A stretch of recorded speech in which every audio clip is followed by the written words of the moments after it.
Apache RTR 160 bike, অনেক পুরনো গাড়ি।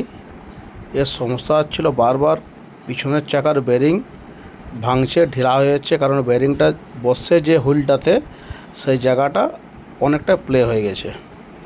তো আমরা দেশি জোগাড় টিন পাত কেটে সুন্দরভাবে ওই বেরিংয়ের জায়গাটাতে বসে নতুন বেরিং ফিটিং করব।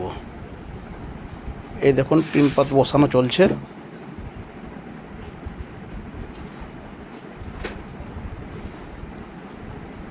টিন পাত বসানো হয়ে গেছে, ওর বেরিংয়ে গ্রিস লাগানো হচ্ছে।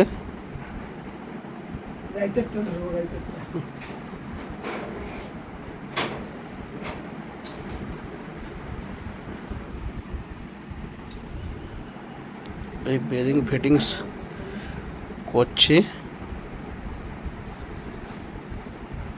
যাতে বেরিংটা টাইট থাকে, না হলে এটা আমাদের দেশি জোগাড়।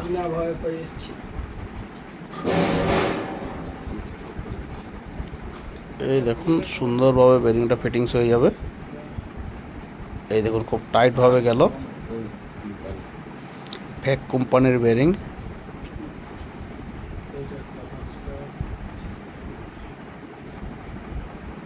দুটো বেরিংই লাগানো হচ্ছে, দু সাইডে টিনের পাত কেটে দিতে হয়েছে। আর নতুন ব্রেক শু লাগালাম, এরপরে ফিটিংস করব চাকাটা।